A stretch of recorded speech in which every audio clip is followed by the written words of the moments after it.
हाँ ये ऑन है। Hello, good afternoon. कैसे हो? ठीक हो? अच्छा। तो भाई कंप्यूटर, जैसा कि आपको पता ही आजकल नर्सिंग एग्जाम में आता है, और मेरा नाम सुनैना है। मैं आपको कंप्यूटर पढ़ाऊंगी। हालांकि आता बेसिक ही है, ज़्यादा कोई मुश्किल नहीं आता है, लेकिन फिर भी मतलब आपने जैसे कभी स्कूल टाइम में कंप्यूटर पढ़ा होगा या नहीं पढ़ा? पढ़ा है, तो आप भूल चुके होगे उसको, है ना। और अगर याद भी होगा तो आपको थोड़ा बहुत प्रैक्टिकल याद होगा कि भाई ऐसे वर्ड में काम करते थे, एक्सेल में करते थे, ये करते थे। लेकिन क्वेश्चन जो आते हैं वो थ्योरेटिकल पॉइंट से आते हैं, ठीक है। तो कुछ टॉपिक्स हैं मेन जो ज़्यादा पूछे जाते हैं आज की क्लास में। सबसे पहले मैं आपको सिलेबस बता देती हूँ कि कंप्यूटर में मेनली आपका सिलेबस क्या रहता है। सबसे पहले जो टॉपिक हमारे पास आता है वो है आपका, क्या नाम है टॉपिक का? Introduction part. ये तो हर सब्जेक्ट में होता ही, आपको पता है। कोई भी सब्जेक्ट आप शुरू करते हो, इंट्रोडक्शन, भाई ये कंप्यूटर वर्ड कहाँ से आया है, किसने इसके बारे में सबसे पहले बताया था, इसका मतलब क्या होता है, ये सारी चीजें आती हैं इंट्रोडक्शन में। उसके बाद जो सेकेंड और मेन टॉपिक हमारे पास आता है वो है टाइप्स ऑफ कंप्यूटर, मतलब कंप्यूटर के प्रकार। हमारे पास कितने प्रकार के कंप्यूटर होते हैं, ठीक है। और इससे एग्जाम में बहुत बार क्वेश्चन आता है। गुड इवनिंग शिवांगी जी, प्रियंका जी। तो क्या पूछा जाता है कि भाई आपने कभी नाम सुना होगा सुपर कंप्यूटर के बारे में, कि सुपर कंप्यूटर इंडिया का फर्स्ट कौन सा था, वर्ल्ड का फर्स्ट कौन सा था। आपको कोई भी कंप्यूटर दे देते हैं, बताओ ये किस टाइप की कंप्यूटर है, किस कैटेगरी में आता है, कितने टाइप के हमारे पास होते हैं, साइज के अकॉर्डिंग, एप्लीकेशन के अकॉर्डिंग। तो ये आएगा टाइप्स ऑफ कंप्यूटर में। तीसरा टॉपिक आता है हिस्ट्री ऑफ कंप्यूटर, मतलब कंप्यूटर का इतिहास, जिसमें आप लोग सुनते हो पहला कंप्यूटर, अबेकस एक कैलकुलेटिंग डिवाइस, ये सारी चीज़ें हिस्ट्री में आएंगी। वर्ल्ड का फर्स्ट कंप्यूटर, इंडिया का फर्स्ट कंप्यूटर, हमारे कंप्यूटर की 5 जनरेशन, मतलब 5 पीढ़ियाँ। जैसे अभी हमारे कंप्यूटर की जो जनरेशन चल रही है वो 5th जनरेशन चल रही है, हम 5th जनरेशन में हैं। नेक्स्ट जो आएगी वो 6th जनरेशन आएगी। और जनरेशन से बेसिकली पीढ़ी से क्या मतलब है कि जैसे ह्यूमन, इंसान की जनरेशन होती हैं, जब भी कोई नई जनरेशन आती है तो उसमें कुछ ना कुछ बदलाव होता है, पिछली के कंपैरिजन में कुछ नई चीज़ें ऐड होती हैं। वही चीज़ कंप्यूटर में है। फर्स्ट जनरेशन में क्या था, सेकंड में क्या था, कैसे काम होता था, किस डिवाइस की हेल्प से, ये सारी चीज़ें हमें इस टॉपिक में करनी है, ठीक है। फिर टॉपिक आता है हमारे पास computer hardware, computer hardware and computer software. अब हार्डवेयर और सॉफ्टवेयर क्या होता है? No idea. हार्डवेयर वो चीजें होती है जिनको हम टच कर सकते हैं और तो फिजिकली प्रेजेंट है। सॉफ्टवेयर ऑपरेटिंग सिस्टम होता है जो इसके अंदर वर्क करता है। सिंपल सी बात है, हमारे कंप्यूटर का वो पार्ट जिसको हम फिजिकली टच कर सकते हैं, छू सकते हैं, जो हमारी आंखों के सामने रखा हुआ है, फिजिकली अवेलेबल है, उसको हम हार्डवेयर पार्ट बोलते हैं। जिसमें आपके इनपुट और आउटपुट डिवाइसेस आते हैं, ठीक है। कौन से डिवाइसेस, कौन से उपकरण यूज होते हैं कंप्यूटर को इनपुट देने के लिए, like keyboard, mouse, scanner, OMR, OCR, वो सब कुछ हम इसमें करेंगे इनपुट डिवाइसेस में। कौन से डिवाइसेस यूज होते हैं कंप्यूटर से हमें आउटपुट लेने के लिए, वो सब आउटपुट डिवाइसेस की कैटेगरी में आते हैं। जैसे प्रिंटर एक आउटपुट डिवाइस है, मॉनिटर एक आउटपुट डिवाइस है, तो ये इनपुट आउटपुट डिवाइस में आएगा हार्डवेयर पार्ट में। फिर आता है कंप्यूटर सॉफ्टवेयर। हमारा जो कंप्यूटर है उसके 2 पार्ट हैं, हार्डवेयर और सॉफ्टवेयर। हार्डवेयर भी कंपलसरी है, सॉफ्टवेयर भी कंपलसरी है। आपके पास हार्डवेयर तो बहुत सारा है लेकिन सॉफ्टवेयर नहीं है, आपके कंप्यूटर में विंडो नहीं है, तो आप काम नहीं कर सकते। आपके पास सॉफ्टवेयर है लेकिन हार्डवेयर प्रॉपर नहीं है, इनपुट देने के लिए कीबोर्ड ही नहीं है, कितने ही सॉफ्टवेयर हों आप लोग काम नहीं कर सकते। तो मतलब ये दोनों चीज़ें, हार्डवेयर और सॉफ्टवेयर, कंपलसरी हैं, ज़रूरी हैं हमारे कंप्यूटर के लिए काम करने के लिए, ठीक है। सॉफ्टवेयर में आते हैं, आपके पास सॉफ्टवेयर क्या होता है, कितने टाइप का होता है, कैसे किस सॉफ्टवेयर का यूज़ किया जाता है। आप लोगों ने कभी नाम सुना होगा, कंपाइलर एक सॉफ्टवेयर है, ठीक है, विंडो ऑपरेटिंग सिस्टम एक सॉफ्टवेयर है, तो वो सब आएगा इस टॉपिक में। फिर नेक्स्ट आता है हमारे पास टॉपिक कंप्यूटर मेमोरी। अब मेमोरी से आप क्या समझते हैं? रैम एंड रोम, वैसे जनरली याददाश्त, मतलब हमारी कितनी कैपेसिटी है, कितना हम याद रख सकते हैं, वो मेमोरी है। ठीक है, आपका जो रिजल्ट है वो मेमोरी के बेस पर निकल के आता है। क्यों आप मेमोरी की रिक्वायरमेंट है कि आपको फ्यूचर में अगर किसी चीज़ की रिक्वायरमेंट हो तो आप उस मेमोरी की हेल्प से उस पर काम कर पाओ। अब आज यहाँ आप बैठ के पढ़ रहे हो तो आपकी मेमोरी काम करेगी, कितना आप याद रखते हो, एग्जाम में आंसर करते हो। तो मेमोरी हमारे कंप्यूटर का वो पार्ट है जो स्टोरेज के लिए यूज़ होता है, ताकि फ्यूचर में अगर हमें किसी डाटा की ज़रूरत पड़े तो हम उसको स्टोर करके रख लें और जब भी उसकी रिक्वायरमेंट हो हम उस डिवाइस से उस डाटा को ले लें। मेमोरी कितने प्रकार की होती है, कैसे काम करती है, कौन से डिवाइस किस कैटेगरी में आते हैं, ये सब आएगा आपका इस टॉपिक के अंदर, कंप्यूटर मेमोरी के अंदर। नेक्स्ट जो टॉपिक आता है आपका वो है network and internet. Network and internet, network क्या होता है और इंटरनेट क्या होता है? नेटवर्क जैसे कई कंप्यूटर्स का आपस में कनेक्शन होता है, उसको नेटवर्क बोलते हैं। जैसे एक स्ट्रेट लाइन में भी होता है, एक ब्रांच में भी होता है। Very good. नेटवर्क का मतलब ही क्या होता है? नॉट ओनली कंप्यूटर, हम किसी भी डिवाइसेस को जब आपस में जोड़ देते हैं तो वो नेटवर्क बन जाता है। इवन हम फोन पे भी बात कर पा रहे हैं तो वो भी नेटवर्क के कारण है, क्योंकि हमारे जो डिवाइसेस हैं वो आपस में कनेक्टेड हैं। तो ऐसे ही कंप्यूटर में भी नेटवर्क होता है, हम अपने एक से ज़्यादा कंप्यूटर्स को एक दूसरे के साथ कनेक्ट कर देते हैं, जोड़ देते हैं, और वो आप कनेक्ट वायर की हेल्प से भी कर सकते हो और बिना वायर के भी कर सकते हो, जिसको हम वायरलेस नेटवर्क बोलते हैं। अब जैसे मान लो हम ब्लूटूथ यूज़ कर रहे हैं, मैंने अपना फ़ोन इनके फ़ोन से कनेक्ट किया ब्लूटूथ की हेल्प से, कोई वायर नहीं है लेकिन कनेक्शन हुआ तो नेटवर्क है। कैसा नेटवर्क है? Wireless network. तो कितने टाइप के हमारे पास नेटवर्क होते हैं, कैसे नेटवर्क में काम होता है, ये सब इसमें आएगा। और इंटरनेट क्या है? इंटरनेट जितने भी मतलब कंप्यूटर है और उनके डाटा का आपस में लिंक है, एक प्लेस है जहाँ पे मतलब सारे अपना डाटा अपलोड करते हैं। देखो, इंटरनेट का मतलब होता है इंटरनेशनल नेटवर्क। इंटरनेशनल नेटवर्क मतलब एक बात तो क्लियर होगी कि भाई इंटरनेट भी एक नेटवर्क है, इसके नाम में नेटवर्क वर्ड आ गया। और कैसा नेटवर्क है? इंटरनेशनल नेटवर्क है। इंटरनेशनल मतलब अंतर्राष्ट्रीय, जहाँ पे डिस्टेंस की कोई लिमिटेशन नहीं है कि भाई आपको 5 किलोमीटर 10 किलोमीटर। तो एक ऐसा नेटवर्क जो पूरे वर्ल्ड में डिवाइसेस को कनेक्ट कर सकता है, डाटा को ट्रांसफ़र कर सकता है, इंफॉर्मेशन शेयर कर सकता है, उसको क्या कहा जाता है? इंटरनेट। हम ईमेल यूज़ करते हैं, हमारे पास कोई डिस्टेंस की लिमिट नहीं है कि भाई आप वहाँ ईमेल भेज सकते हो, आप वर्ल्ड वाइड कहीं भी सेंड कर सकते हो। व्हाट्सएप यूज़ करते हो, सब इंटरनेट के एग्जाम्पल हैं। इंटरनेट में आता है भाई इंटरनेट की कब शुरुआत हुई, इंडिया में कब इसको लॉन्च किया गया, कैसे कहाँ कहाँ हम इंटरनेट का यूज़ करते हैं, जिसमें मेनली आपकी ईमेल वगैरह आती हैं, कौन से ऑप्शंस मिलते हैं, वो सारा आएगा इस टॉपिक में। ठीक है, नेक्स्ट टॉपिक आता है हमारे पास, that is MS office. MS office क्या होता है? पहली चीज तो ये एक सॉफ्टवेयर है।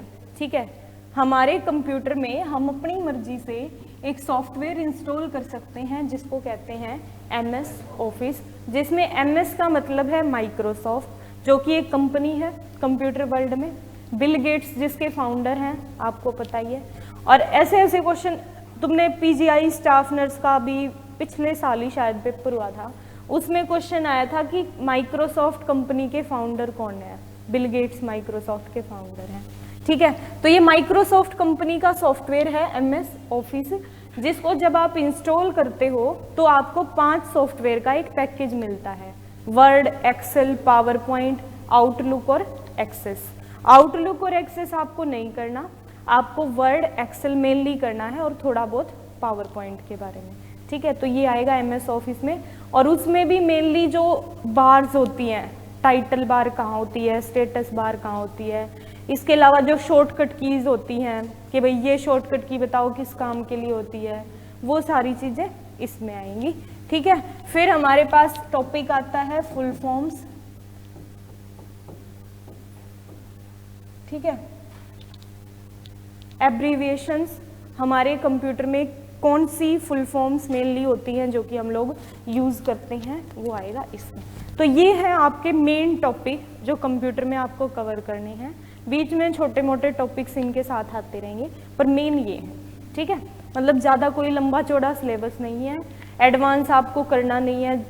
आप अगर HSSC का एग्ज़ाम देते हो, हालांकि HSSC में आजकल एडवांस आने लग गया, पाइथन पूछ लेते हैं, C++ पूछ लेते हैं, लेकिन वो आपके सिलेबस मतलब आपके एग्ज़ाम में आज तक कभी नहीं आया है। वो उसमें आता है जहाँ पे कंपटीशन ज़्यादा होता है, जैसे हरियाणा पुलिस में पूछ लिया, SI के पेपर में। ठीक है, तो आपको ये करना है बेसिक। क्लियर? कोई डाउट किसी को? और कोई तुम चाहते हो भाई मैडम ये और करवा देना, या ठीक है बहुत है? तो अब हमारे पास आता है फर्स्ट टॉपिक से हम लोग शुरुआत करते हैं, इंट्रोडक्शन पार्ट से। और इंट्रोडक्शन में सबसे पहले व्हाट इज कंप्यूटर बताओ, याद है? डेफिनेशन रटते थे बचपन में। हाँ,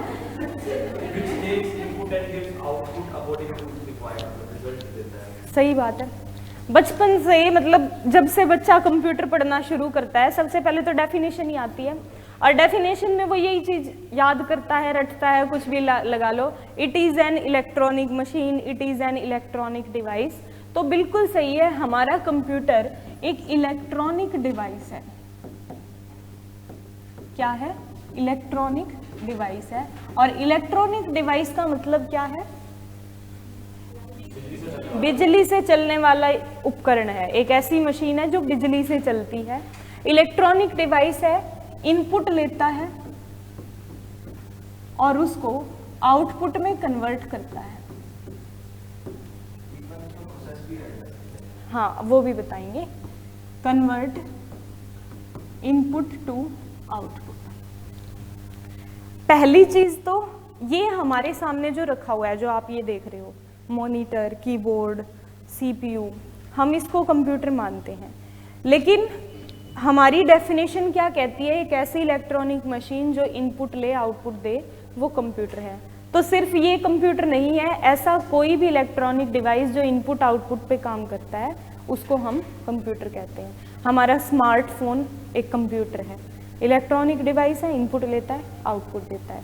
ठीक है, बहुत सारे डिवाइसेस हैं जो कंप्यूटर की तरह काम करते हैं। इवन वॉशिंग मशीन है, वॉशिंग मशीन का क्या काम है? कपड़े धोने का काम है। इलेक्ट्रॉनिक मशीन है, इनपुट आप उसको देते हो, वो आपको आउटपुट देती है, वो भी एक कंप्यूटर है। तो पहली चीज़ तो कि कोई भी इलेक्ट्रॉनिक मशीन जो इनपुट आउटपुट पर काम करे वो कंप्यूटर है। लेकिन हमारे कंप्यूटर का बेसिक प्रिंसिपल, जो पूरा आधार है काम करने का, वो क्या है? तो उस बेसिक प्रिंसिपल को कहा जाता है IPO। आपसे कोई क्वेश्चन पूछ ले हमारा कंप्यूटर सिस्टम किस प्रिंसिपल पर काम करता है, तो IPO प्रिंसिपल पर काम करता है। और उसमें I का मतलब होता है इनपुट, P का मतलब होता है प्रोसेस, और O का मतलब होता है output. Input, process, output, IPO इस प्रिंसिपल पर काम करता है, जिसमें इनपुट कैसे दी जाती है? With the help of input device. Input के लिए यूज होता है इनपुट डिवाइस का, किसी ना किसी उपकरण की हेल्प से आप इनपुट देते हो। वो आपका कीबोर्ड भी हो सकता है, माउस भी हो सकता है, और भी बहुत सारे डिवाइस हैं। अब प्रोसेस कौन करता है? प्रोसेस किया जाता है CPU के द्वारा, और CPU का मतलब क्या है? Central processing unit. ये CPU का मतलब है, सेंट्रल प्रोसेसिंग यूनिट CPU के द्वारा प्रोसेस किया जाता है। इसीलिए CPU को क्या कहा जाता है? ब्रेन ऑफ कंप्यूटर कहा जाता है। ब्रेन ऑफ कंप्यूटर कौन है? हमारा सीपीयू। ठीक है। आउटपुट कैसे मिलेगी? आउटपुट मिलेगी with the help of output device. किसी भी आउटपुट डिवाइस की हेल्प से आपको आउटपुट मिलेगी। आप मॉनिटर पे आउटपुट देख सकते हो, आपको हार्ड कॉपी चाहिए तो आप प्रिंटर की हेल्प से प्रिंट आउट निकाल सकते हो, आप स्पीकर से वॉइस आवाज़ की आउटपुट ले सकते हो। तो वो सारे आउटपुट डिवाइस हैं। मतलब हम इनपुट देंगे with the help of input device, CPU या प्रोसेसर उसको प्रोसेस करेगा और फिर उसके बाद हमें आउटपुट मिलेगी। सेम मतलब इंसान की तरह काम है। मैं आपको इनपुट दे रही हूँ, मैं पढ़ा रही हूँ, लेकिन प्रोसेस किसको करना है? एग्जाम टाइम में आपके ब्रेन को करना है। आपका ब्रेन प्रोसेस करेगा, जैसा वो प्रोसेस करेगा वैसे ही आपको आउटपुट मिलेगी। कभी कभी इसके साथ हम एक एस वर्ड भी ऐड कर देते हैं, एस अल्फाबेट, जिसमें एस का मतलब होता है स्टोरेज, कि आप इस आउटपुट को स्टोर करके भी रख सकते हैं for future use with the help of any memory device. किसी भी मेमोरी डिवाइस की हेल्प से आप इसको स्टोर भी कर सकते हो। और वो मेमोरी क्या हो सकती है? आपका पेन ड्राइव हो सकता है, आपका सीडी, डीवीडी, आपके कंप्यूटर के अंदर इंटरनल मेमोरी भी होती है, रैम, रोम, तो कोई भी मेमोरी में हम इसको स्टोर करके रख सकते हैं। ये है इसका बेसिक प्रिंसिपल। अब बात आती है कि ये कंप्यूटर वर्ड आया कहाँ से है, किस लैंग्वेज से आया है। तो हमारा जो कंप्यूटर वर्ड है ये लैटिन भाषा के एक शब्द कंप्यूट से लिया गया है। एग्जाम में पूछा गया है क्वेश्चन, लैटिन भाषा के शब्द कंप्यूट से ड्राइव किया गया है वर्ड कंप्यूटर। और कंप्यूट का मतलब क्या होता है? कंप्यूट का मतलब होता है टू कैलकुलेट, मतलब गणना करना। वही पढ़ रखा है लड़के ने। तो मतलब टू कैलकुलेट, कंप्यूट का मतलब होता है गणना करना, किसी चीज को कैलकुलेट करना।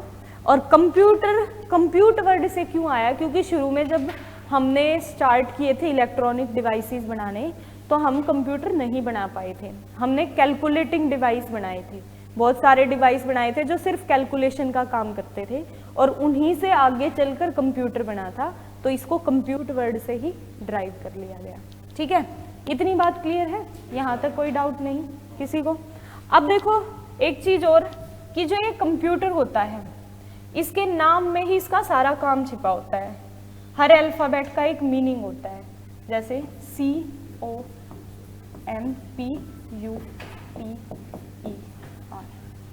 ये है कंप्यूटर पूरा वर्ड, हर अल्फाबेट का मीनिंग है। C का मतलब है कॉमनली, O का मतलब है ऑपरेटेड, M का मतलब है मशीन, P का मतलब है पर्टिकुलरली, U का मतलब है यूज फॉर, T का मतलब है ट्रेड, E का मतलब है एजुकेशन, और R का मतलब है रिसर्च। तो हमारा कंप्यूटर क्या है? Commonly operated machine, particularly use for trade, education and research. एक ऐसी मशीन जिसका हम यूज कर रहे हैं ट्रेड के लिए, एजुकेशन के लिए और रिसर्च के लिए। ट्रेड मतलब कि बिजनेस, व्यापार, एजुकेशन मतलब शिक्षा, और रिसर्च मतलब शोध। तो इस काम के लिए हम कंप्यूटर का यूज कर रहे हैं, ये कंप्यूटर का मतलब। ठीक है, अब एक और छोटा सा काम हमारा कंप्यूटर करता है। हम ये कहते हैं कि कंप्यूटर इनपुट को आउटपुट में कन्वर्ट करता है। थोड़ा सा अगर हम टेक्निकल टर्म पे जाएं, वो हो गई बच्चों वाली बात, इनपुट को आउटपुट में। लेकिन अगर हम थोड़ा सा टेक्निकल टर्म पे जाएं तो हमारा कंप्यूटर डाटा को इंफॉर्मेशन में कन्वर्ट करने का काम करता है।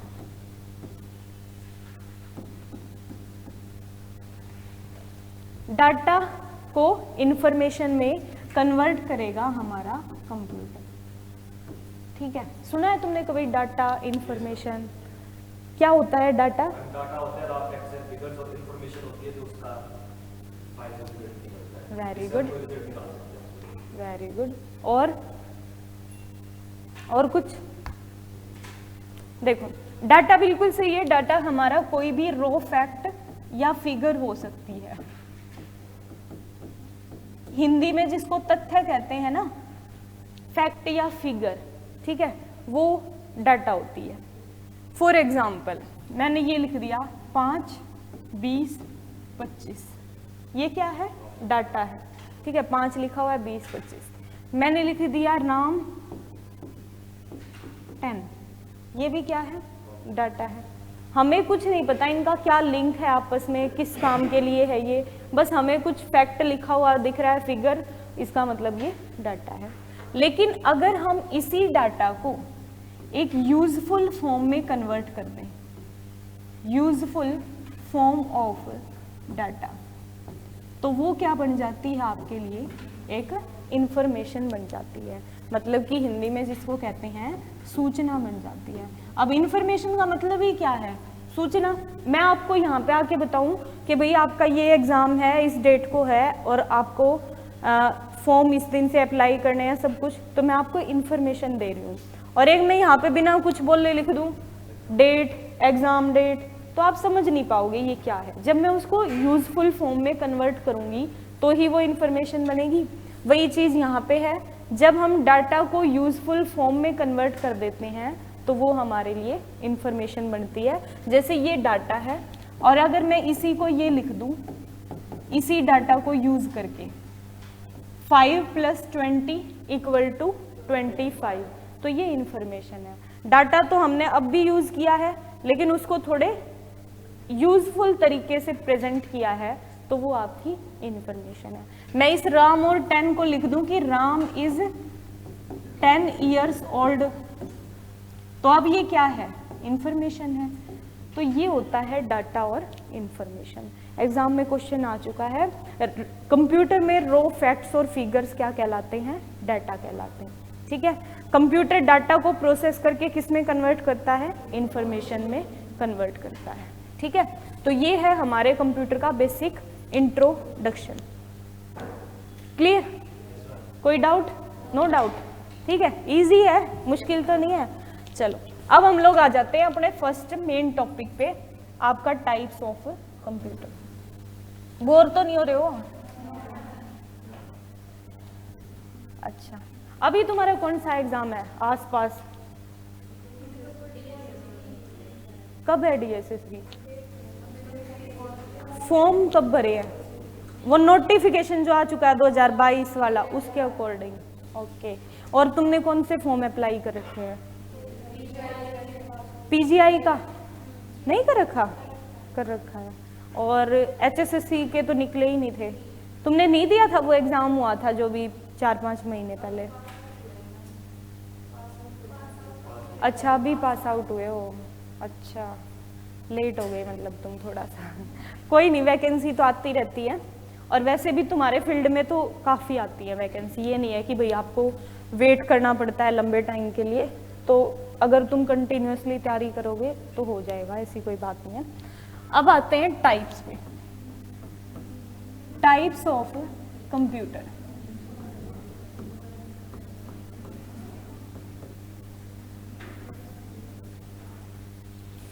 हमारे पास कंप्यूटर कितने टाइप का होता है?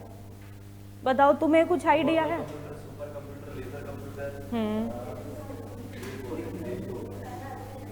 ये सारे तेरी तरफ ऐसे देखते हैं जब बताता है? अच्छी बात है, मतलब इसकी मेमोरी शार्प है। और देखो, पहली चीज तो मिनी कंप्यूटर। पहली चीज तो जब हम किसी भी चीज को टाइप्स में कैटेगराइज करते हैं कि भाई ये इतने टाइप की होती है, तो हमें उसका बेस पता होना चाहिए, हम क्यों बोल रहे हैं कितने टाइप की है, ठीक है। अब मैं कहूँ इस क्लास में 3 टाइप के स्टूडेंट हैं, है ना, तुम्हारे माइंड में सबसे पहले क्या आएगा कि मैम कैसे, है ना, किस बेस पे।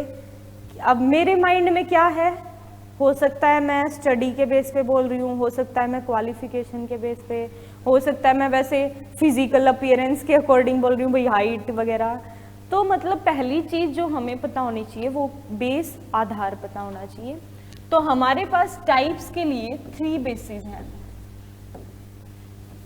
3 आधार हैं जिसके अकॉर्डिंग हम ये कहते हैं कि कंप्यूटर इतने टाइप का होता है। ठीक है, बेसिस की स्पेलिंग ठीक है? नहीं है? इंग्लिश आती है तुम्हारे पेपर में? नहीं आती? आती है। तो बेसिस की स्पेलिंग ठीक है, सिंगुलर में आई आता है और प्लूरल में ई आता है। ठीक है, हाँ। तो आधार हिंदी में तो सिंगुलर भी आधारी, प्लूरल भी आधार। इंग्लिश में अगर ये सिंगुलर होता एक बेसिस है ना, तो मैं आई लिखती, और ये प्लूरल है तो ई आता है। 3 बेसिस पर, 3 आधार पर हम कंप्यूटर की टाइप्स डिवाइड करते हैं। एक और नई चीज सीख गया ना। सबसे पहले आते हैं on the basis of application.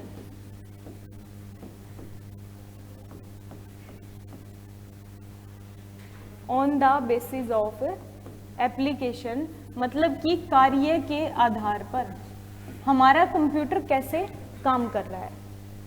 ठीक है, तो बेसिस ऑफ एप्लीकेशन, कार्य के आधार पर हमारे पास 3 टाइप के कंप्यूटर हैं। फर्स्ट इज एनालॉग,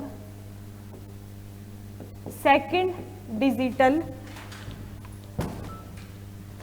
सेकंड आता है डिजिटल,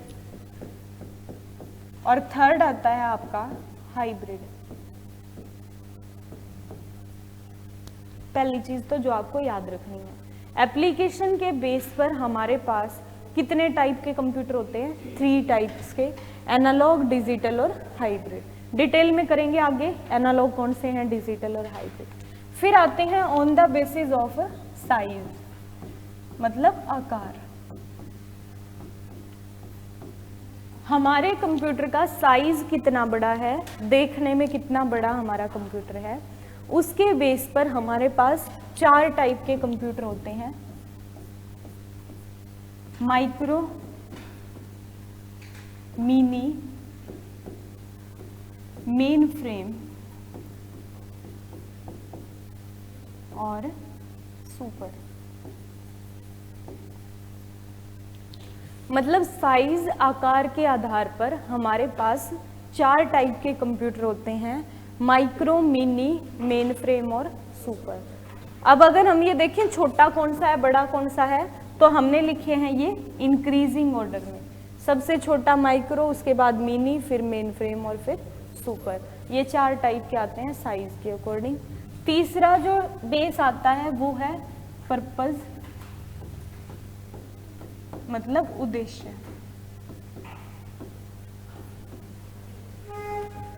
पर्पस के आधार पर, उद्देश्य के आधार पर हमारे पास कितने टाइप के कंप्यूटर हो सकते हैं।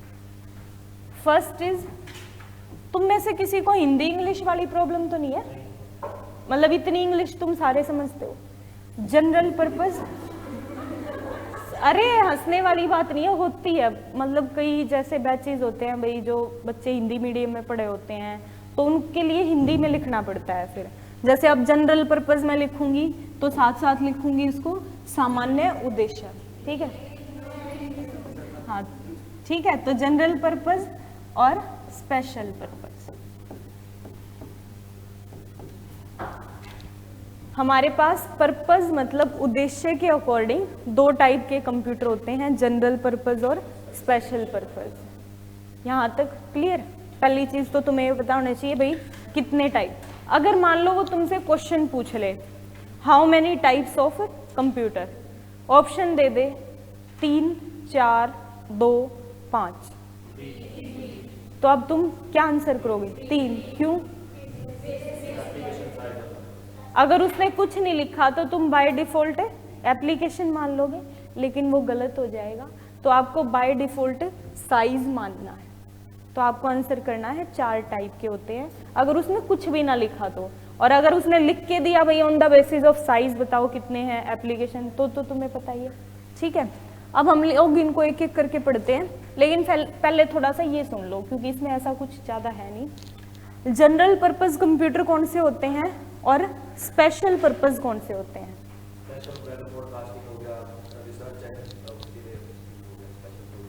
और जनरल? ओके, देखो जनरल पर्पस कंप्यूटर वो जिसको हम अपने बहुत सारे जनरल टास्क के लिए यूज़ कर सकते हैं। जैसे हमारा स्मार्टफोन है, वो जनरल पर्पस कंप्यूटर है, कॉल करते हो, मैसेज करते हो, व्हाट्सएप, वीडियो, बहुत सारे काम करता है। हमारे पीसी हैं, ये जनरल कंप्यूटर हैं।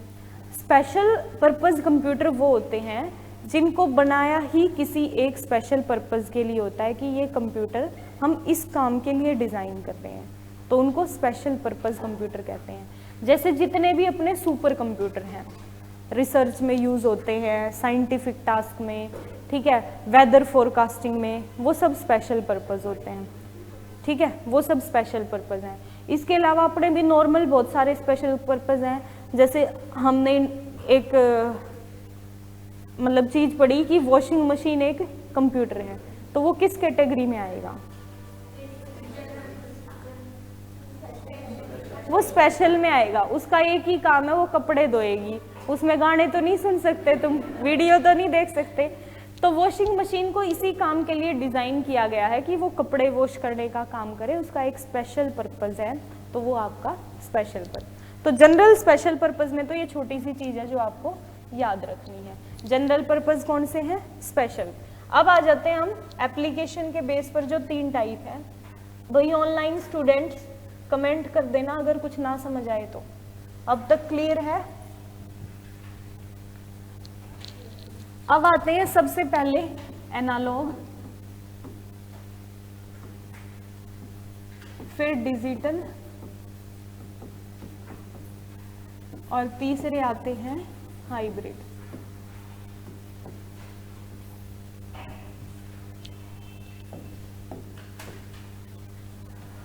एनालॉग, डिजिटल और हाइब्रिड, ठीक है। अब तुमने इसमें से किसी का नाम सुना है? तीनों का। तुम्हें क्या पता है इनके बारे में? ओके, हाइब्रिड में दोनों के रिगार्डिंग यूज होता है, और जो एनालॉग है उसमें इमेजेस के रिगार्डिंग यूज होता है। इमेजेस के अकॉर्डिंग। सबको यही पता है? हाँ तो भर दो। ये सोच लो उसने ठीक ही बताया होगा, है। तो देखो, सबसे पहले अगर हम एनालॉग की बात करते हैं तो हमारे एनालॉग कंप्यूटर वो होते हैं जो मेजर करते हैं, टू मेजर कंटिन्यूअसली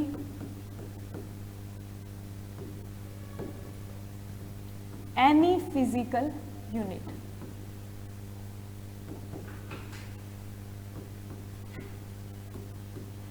अब इसमें से तुम्हें क्या क्या पता है? फिजिकल यूनिट क्या होती है?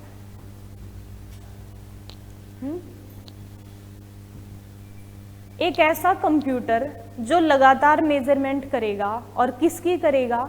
किसी फिजिकल यूनिट की करेगा। अब फिजिकल और लॉजिकल 2 यूनिट होती हैं। फिजिकल यूनिट वो होती है जिसकी हम एग्जैक्ट मेजरमेंट ले सकते हैं। आपकी हाइट एक फिजिकल यूनिट है, आपका वेट एक फिजिकल यूनिट है, हम गाड़ी चला रहे हैं उसकी स्पीड एक फिजिकल यूनिट है। तो ऐसे काम करने के लिए, मेजरमेंट के लिए भी जो कंप्यूटर यूज होते हैं वो आपके एनालॉग कंप्यूटर होते हैं। कॉमन सी बात है। जैसे हम एग्जांपल लें, आपका स्पीडोमीटर। स्पीडोमीटर का क्या काम है? स्पीड को मेजर करना। स्पीड एक फिजिकल यूनिट है, कंटिन्यूअसली उसको मेजर करता है। आप गाड़ी चला रहे हो, कब स्पीड बढ़ रही है, कब कम हो रही है, लगातार मेजर करेगा। तो कंप्यूटर कौन सा है?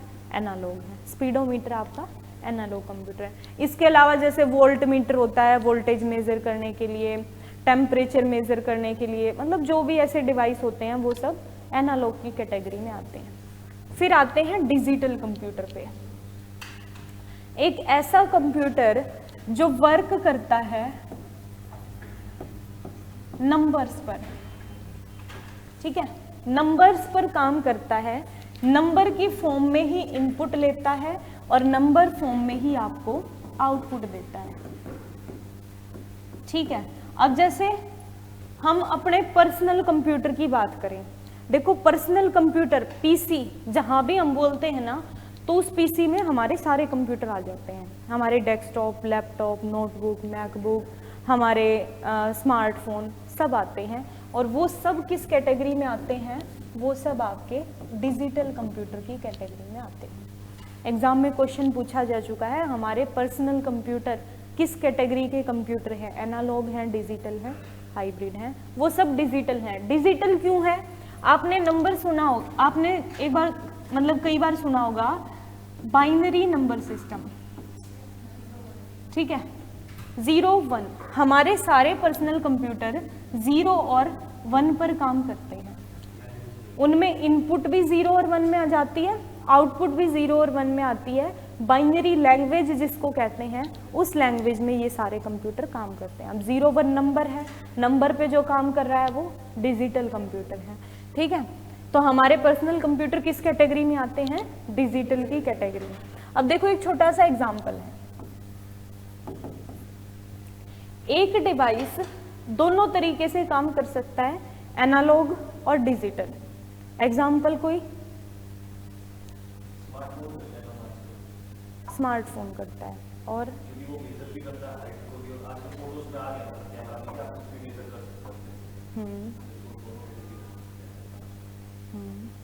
देखो मतलब ये थोड़ा वो ऐप की स्पेशलाइजेशन है, ठीक है। अब तक हम डिवाइस में उस कैटेगरी में नहीं है, लेकिन एक अच्छा एग्जांपल है, अगर हम वॉच की बात करें, घड़ी, हमारे पास एनालॉग वॉच भी होती है, डिजिटल वॉच भी। एनालॉग कौन सी, जो ये वॉच है जिसमें सेकंड वाली सुई लगातार चल रही है, वो एनालॉग है।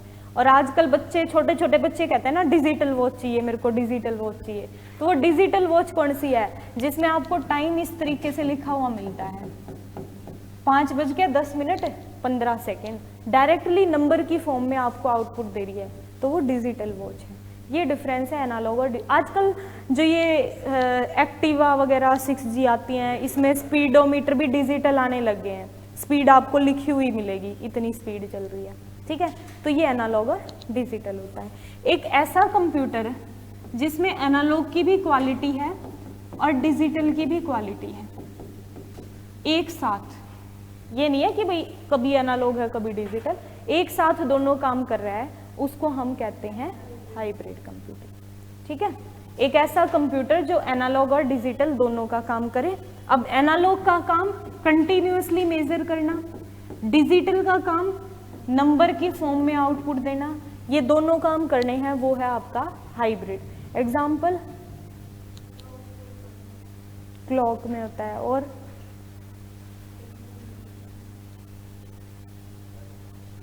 ऐसी घड़ी है कोई जिसमें 7-7 सेकंड भी चलती रहे और टाइम भी आ जाए, डिजिटल भी? मेरे ख्याल से तो नहीं है, या तो डिजिटल ही होती है या एनालॉग ही होती है। इसका एक अच्छा सा एग्जाम्पल है, आप लोगों ने तो सुना ही होगा, खैर, ECG मशीन। ECG का मतलब इलेक्ट्रोकार्डियोग्राम होता है, ग्राफ होता होगा तुम्हें पता होना चाहिए ये चीज तो। इलेक्ट्रोकार्डियोग्राफ, जिसका काम क्या है, जिसका काम है हार्ट बीट मेजर करने का। तो आपने देखी है कभी ECG मशीन रियल में? ना तो कभी टीवी में तो देखी होगी। ECG मशीन 2 काम करती है ना। एक तो वो ग्राफिकल फॉर्म में लगातार दिखा रही है, भाई आपकी पेशेंट लेटा हुआ है, उसकी साथ साथ ECG हो रही है, हार्ट बीट कब इंक्रीज हो रही है कब डिक्रीज, साथ साथ वो आपको नंबर भी दे रही है, ठीक है, कि भाई अभी आपकी 72 है, अभी 75 है। तो ये दोनों काम एक साथ कर रही है, तो क्या है, हाइब्रिड कंप्यूटर है, ठीक है। इसके अलावा जैसे मतलब थोड़ा हाई लेवल का एग्जांपल हो जाएगा, जो प्लेन्स वगैरह, एरोप्लेन्स चलते हैं, तो उसमें रडार सिस्टम होता है एयर ट्रैफिक को कंट्रोल करने के लिए, वहाँ पर हाइब्रिड कंप्यूटर लगे होते हैं, ठीक है। और इवन जो ये पेट्रोल पंप पे मशीन लगी होती है, दोनों काम करती है, आपकी वो क्वांटिटी भी मेजर करनी है और साथ साथ वो पैसे वाली सुई भी चलती है, तो वो भी हाइब्रिड कंप्यूटर है, ठीक है। क्लियर है? तो ये एप्लीकेशन के बेस पर आपके 3 कंप्यूटर होते हैं। किसी को कोई डाउट? No doubt? वाह, इंटेलिजेंट स्टूडेंट्स। तो एनालॉग वो जो कंटिन्यूअसली किसी फिजिकल यूनिट को मेजर करे, डिजिटल वो जो नंबर्स पर काम करे, हाइब्रिड वो जो दोनों का काम करे, एनालॉग और डिजिटल। हमारे पर्सनल कंप्यूटर किस कैटेगरी में आते हैं? डिजिटल। अब आते हैं भाई साइज के अकॉर्डिंग, अपने पास जो 4 टाइप्स हैं, साइज के अकॉर्डिंग जो 4 टाइप हैं उनमें सबसे पहले आते हैं माइक्रो, फिर आते हैं आपके मिनी, और फिर आते हैं आपके मेन फ्रेम।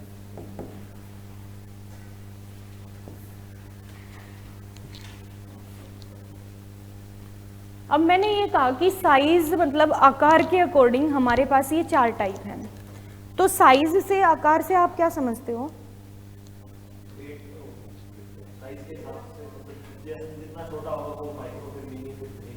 मतलब देखने में उसका साइज छोटा बड़ा, या कुछ और भी डिफरेंस होता है?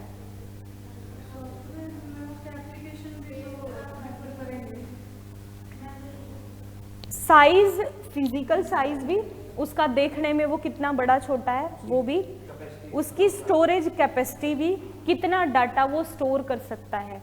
माइक्रो कम डाटा स्टोर करता है, मिनी ज्यादा, और मेन फ्रेम उससे भी ज्यादा। ठीक है, तो ये साइज से मतलब दोनों चीजें लिंक है, उसका फिजिकल साइज भी और उसकी स्टोरेज कैपेसिटी भी। अब आते हैं सबसे पहले माइक्रो कंप्यूटर पे। ये बिल्कुल इजी है, मतलब वो बच्चों वाली चीज याद करनी है। माइक्रो, स्मॉलेस्ट इन साइज, और क्वेश्चन ऐसे ही आते हैं पेपर में, अगर नहीं पढ़ रखा होता तो वहां पे कंफ्यूजन होती है। पहले तो है ना बच्चों के माइंड में सबसे पहले आता है कि सबसे छोटा मिनी होता होगा, है ना, उनको ये नहीं लगता माइक। अभी HSSC में करंटली क्वेश्चन आया था, arrange these computers according to their size, increasing order में लगाओ इनको, 4 टाइप दे दिया। ठीक है, तो माइक्रो सबसे छोटे होते हैं। यूज कहाँ पर होते हैं? तो जहां भी हमें पर्सनल कंप्यूटर यूज करने हो वहां पर यूज होते हैं।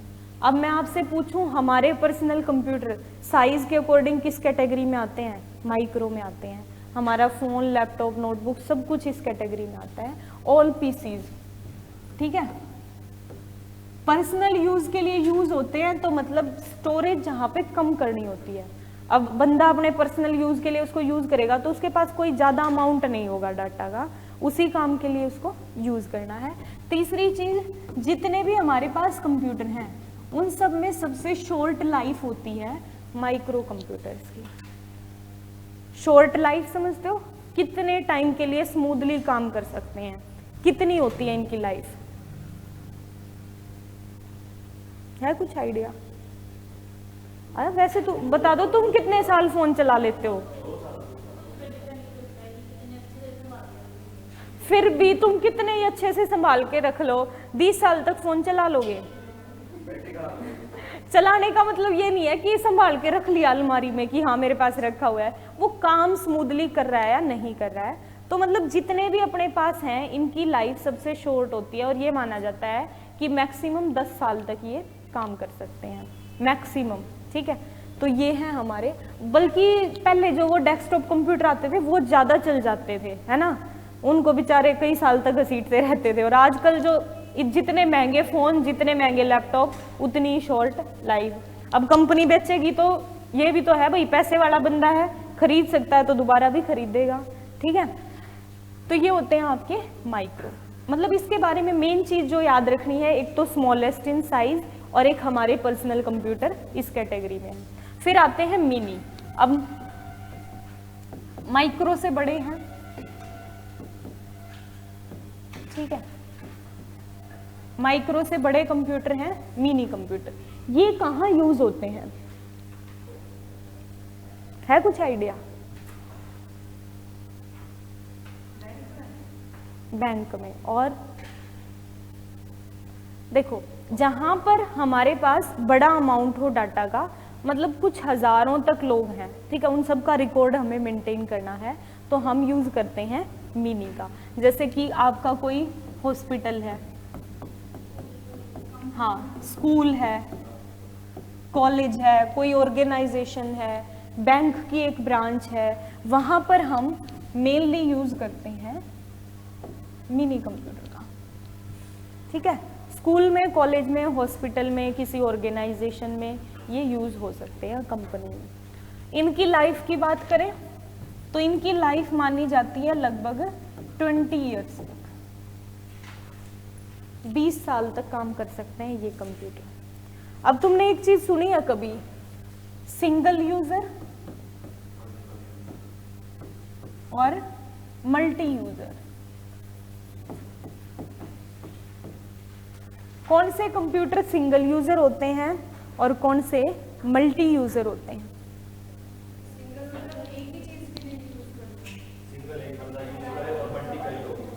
यूजर कौन है? जो बंदा कंप्यूटर पे काम कर रहा है वो यूजर है। अगर एक ऐसा कंप्यूटर सिस्टम है जिस पे एक टाइम पे एक ही यूजर काम कर पाए वो सिंगल यूजर है, और जिस पर एक से ज्यादा यूजर काम कर पाए वो मल्टी यूजर। और यूजर का मतलब ये नहीं कि भाई तुम सारे आके यहाँ पे बैठ जाओ कि हम तो बहुत सारे बैठे, हम तो मल्टी यूजर है। यूजर का मतलब जो उसके डाटा को यूज कर पा रहा है, एक्सेस कर पा रहा है, वही यूजर है। ठीक है, हमारे जो माइक्रो कंप्यूटर हैं ये सब सिंगल यूजर होते हैं, इनमें एक बंदा एक टाइम पर काम करता है। जो आपके मिनी कंप्यूटर हैं ये मल्टी यूजर होते हैं। मल्टी यूजर कैसे होते हैं? शिफ्ट वाइज हो गया, जैसे एक सुबह आ रहा है हॉस्पिटल में, एक दोपहर को आ रहा है, शाम को आ रहा है। ये नहीं है कि सुबह आ रहा है, शाम को आ रहा है, उसमें आ रहा है, वो मल्टी यूजर नहीं है। मल्टी यूजर मतलब एक से ज्यादा user at the same time, एक ही टाइम पर उस कंप्यूटर के अंदर जो डाटा है उसको एक्सेस कर पा रहे हैं। आपने कभी देखे नहीं होंगे मिनी कंप्यूटर, जैसे आप बैंक में जाते हो, ठीक है, आपके बैंक में मान लो बहुत सारे क्लर्क बैठे हुए हैं 4-5 लाइन में। आजकल तो खैर मशीन आती है, पासबुक आप अपडेट कर लेते हो, लेकिन पहले 1-2 साल पहले तक हम पासबुक देते थे उनको कि अपडेट कर दो इसको। आप पहले काउंटर पे कराओ, दूसरे पे कराओ, तीसरे पे कराओ, हर जगह सेम ही डाटा, सेम ही आपकी पासबुक अपडेट होगी। इसका मतलब वो सब यूजर उसी सेम डाटा को यूज कर रहे हैं जहाँ पे आपका मेन डाटा मिनी कंप्यूटर के अंदर स्टोर किया गया है कि ये इसका अकाउंट नंबर है, ये बंदा है, ये इसकी प्रीवियस ट्रांजैक्शन है। तो वो मल्टी यूजर इस तरीके से होता है। मैम मैं वो कोई और ब्रांच में जाके यूज करवाऊंगा, डाटा तो वही रहेगा, तो वो भी इंटरनेट के थ्रू कनेक्टिविटी है ना उसके लिए। हाँ, इंटरनेट के थ्रू कनेक्टिविटी है, लेकिन डिवाइस कहाँ है जिस पे स्टोर किया गया है? कोई डिवाइस तो होगा स्टोरेज के लिए। मतलब एक फिजिकल कनेक्टिविटी इंटरनेट के थ्रू है, डाटा को यूज कर रहे हैं, लेकिन एक फिजिकल डिवाइस जिस डिवाइस में उस डाटा को स्टोर किया गया है किसी भी सॉफ्टवेयर की हेल्प से, वो डिवाइस हमारा मिनी कंप्यूटर है। ठीक है, आप लोग कॉलेज में जाते हो, यूनिवर्सिटी में जाते हो, आप फीस सबमिट कराते हो बैंक में, ऑटोमेटिकली आपके डिपार्टमेंट में अपडेट हो जाती है कि भाई इस बच्चे की फीस सबमिट हो चुकी है। इसका मतलब सारा डाटा लिंक है, लेकिन उस डाटा को स्टोर कहाँ किया गया है? मल्टी यूजर कैसे है? हर जगह उसी डाटा को यूज कर पा रहे हैं, तो वो मल्टी यूजर है। ठीक है, काफी सारे कर रहे हैं, वो मल्टी यूजर ही है, वो मल्टी यूजर का ही कंसेप्ट है। ठीक है, अब देखो फिर आते हैं मेन फ्रेम। माइक्रो से भी बड़े और मिनी से भी बड़े मेन फ्रेम कंप्यूटर होते हैं। अगर हमारे पास इससे भी बड़ा अमाउंट आ जाए डाटा का जो मिनी के अंदर स्टोर कर पाना पॉसिबल नहीं है, तो हम यूज करेंगे मेन फ्रेम का। भाई कई लाख लोगों का रिकॉर्ड है, ठीक है, 8 लाख, 10 लाख, 20 लाख, जो मिनी में पॉसिबल नहीं है, मिनी थाउजेंड्स तक काम करता है, तो हम मेन फ्रेम का यूज करते हैं। ये भी मल्टी यूजर होते हैं, मल्टी यूजर होते हैं। इनकी लाइफ ज्यादा होती है, इनकी लाइफ लगभग 50 साल तक मानी जाती है, 50 ईयर्स तक मानी जाती है। ठीक है, यूज कहाँ पर होते हैं? जैसे आपने फॉर्म फिल कर दिया, कोई भी फॉर्म है, सपोज DSSB का ही है, ठीक है, कई लाख बच्चे फॉर्म अप्लाई कर रहे हैं, उन सब का रिकॉर्ड स्टोर करके रखना है, डाटा स्टोर करना है, क्योंकि जब एडमिट कार्ड डाउनलोड होगा तो वही रिकॉर्ड काम करेगा, डाटा काम करेगा, तो ये वहाँ यूज होते हैं। इसके अलावा जैसे रेलवे है, रेलवे रिजर्वेशन सिस्टम है, जहाँ पे आप टिकट्स की बुकिंग कराते हो, बहुत सारे लोग टिकट्स बुक कराते हैं, ठीक है, तो वो भी मेन फ्रेम यूज करते हैं। ये भी मल्टी यूजर होते हैं और मिनी भी मल्टी यूजर होते हैं। इनकी लाइफ ज़्यादा होती है, मतलब ये माना जाता है 50 साल तक काम कर सकते हैं।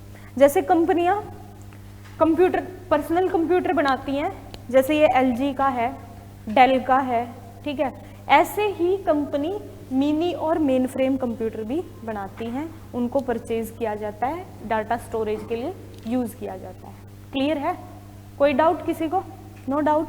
चलें आगे। अब आते हैं लास्ट पे और सबसे इंपॉर्टेंट टाइप्स में सुपर कंप्यूटर हमारे।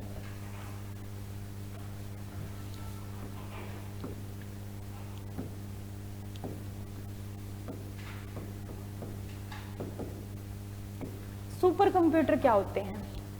एक कंट्री के पास एक ही होते हैं ज़्यादातर, कई कंट्रीज के पास है भी नहीं, और कई कई रूम्स जितने बड़े होते हैं उनके अंदर मतलब सारा डाटा अकॉर्डिंग टू कंट्री और सब प्राइवेट चीज़ें वो सब चीज़ें उसमें स्टोर होती हैं। Very good. और कुछ तुम भी बता दो कुछ, सारा यही बताएगा। मेमोरी शार्प है। और ब्रेक चाहिए क्या? पानी वानी पीना है? 4 बजे तक है क्लास, 2 घंटे लगेगी। सैटरडे संडे, संडे को होती है वैसे क्लासेस तुम्हारी? होती है ना, बस फिर ठीक है, क्योंकि बाकी 5 दिन मेरा टाइम फिक्स रहता है, तो इसलिए सर से बात हुई थी कि अगर बच्चे कंफर्टेबल हों तो 2-2 घंटे करके, मतलब ये लगा लो कि 20 to 25 क्लासेस में तुम्हारा सिलेबस कंप्लीट हो जाएगा। तो मतलब एक आज 2 क्लास होगी, कल 2, तो वीक में 4 क्लास हमारी हो रही है, तो 5 वीक्स लगेंगे। इतना टाइम तो तुम्हारे पास है ही, क्योंकि अभी कोई पेपर नहीं है, ठीक है। तो सुपर कंप्यूटर कौन से होते हैं? सुपर कंप्यूटर के बारे में बहुत सारी स्पेशल चीजें हैं। पहली चीज, बिगेस्ट इन साइज।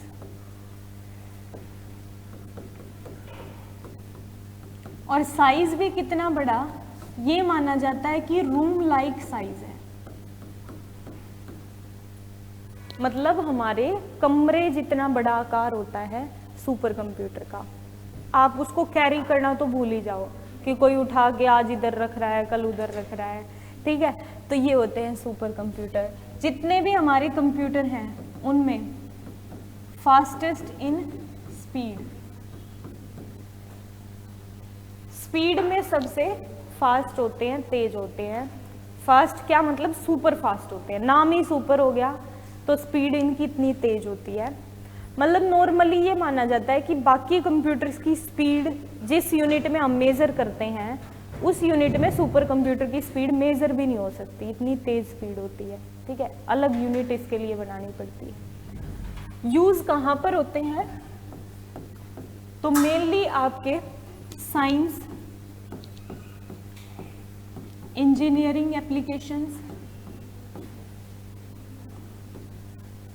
ठीक है, रॉकेट, मिसाइल लॉन्चिंग, सैटेलाइट्स और वेदर फोरकास्टिंग, यहां पर ये यूज होते हैं।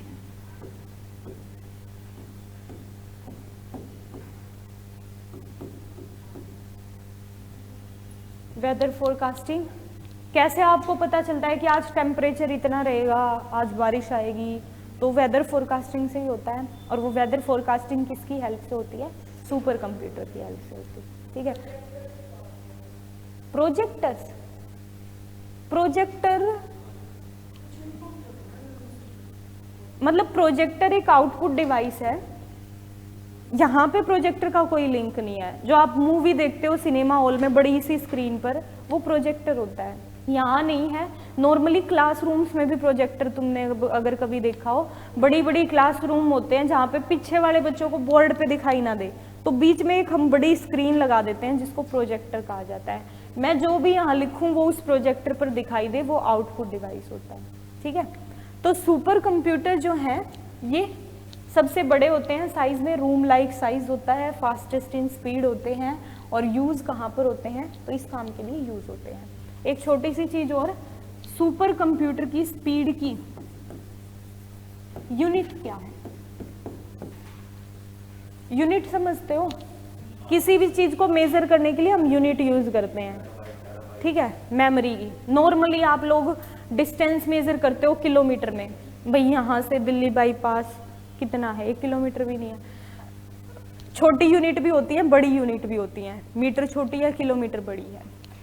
स्पीड की यूनिट सुपर कंप्यूटर की है जिसका नाम है फ्लॉप्स, FLOPS, और फ्लॉप्स की फुल फॉर्म होती है फ्लोटिंग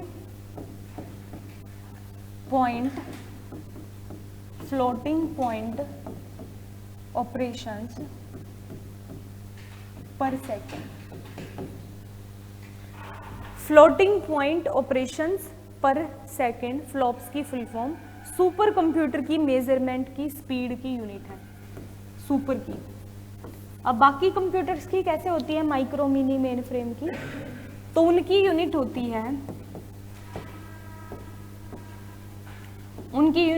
है, आपने कभी नाम सुना होगा बिप्स, BIPS, या फिर मिप्स, MIPS, जिसमें बिप्स का मतलब होता है बिलियन इंस्ट्रक्शंस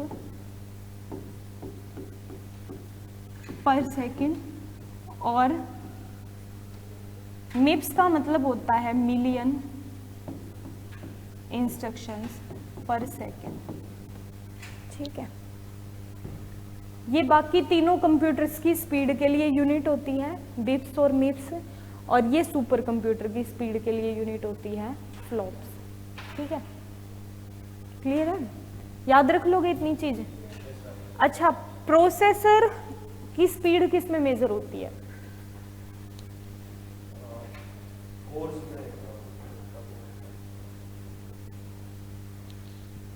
प्रोसेसर जो है,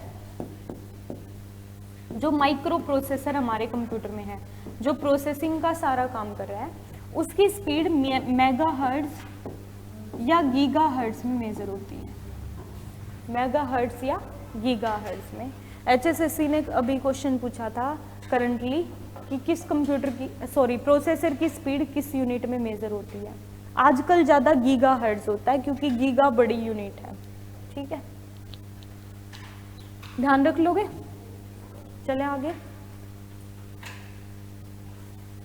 अब बात कर लेते हैं कि सुपर कंप्यूटर हमारे पास कब आया था सबसे पहले और किसने बनाया था। Any idea?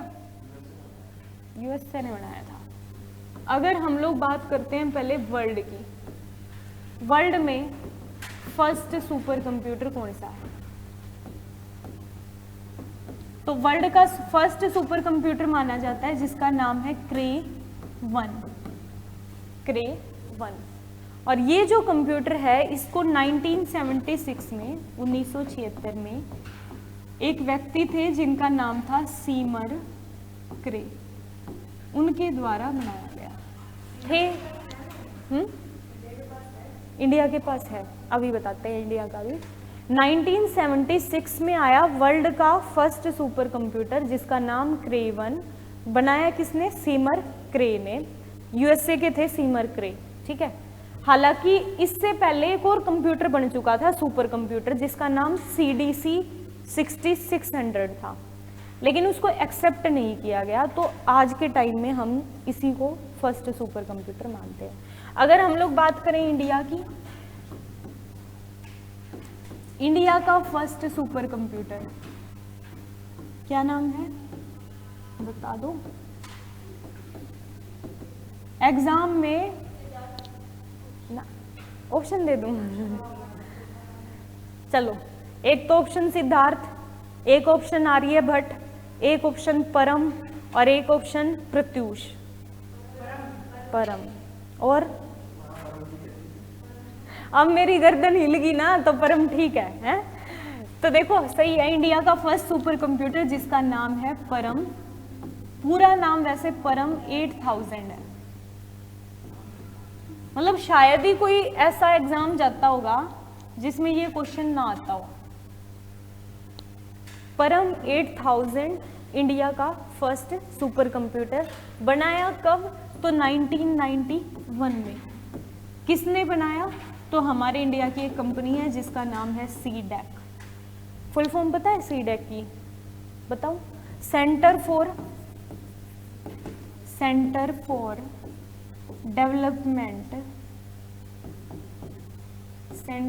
Development of advance computing.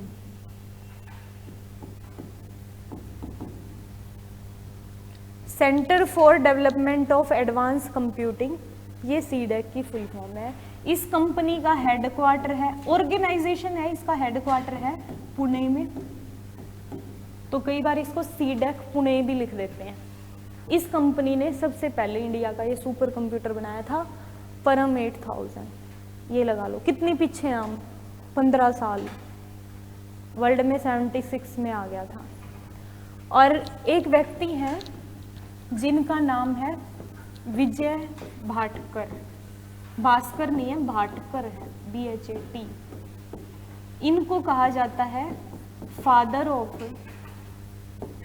Of super computer, father of super computer in India.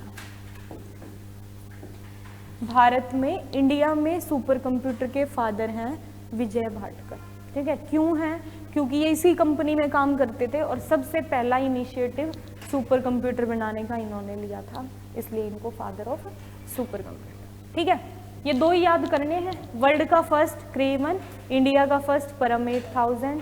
इनकी डेट याद कर लेना और किसने बनाया था ये याद कर लेना। कंप्यूटर में ज़्यादा डेट्स वगैरह के चक्कर में मत पड़ना, अगर कभी तुम बुक में पढ़ भी लो, बहुत सारी डेट्स हैं भाई, जो इंपॉर्टेंट होगी वो मैं तुम्हें खुद बता दूंगी कि ये याद कर लेना।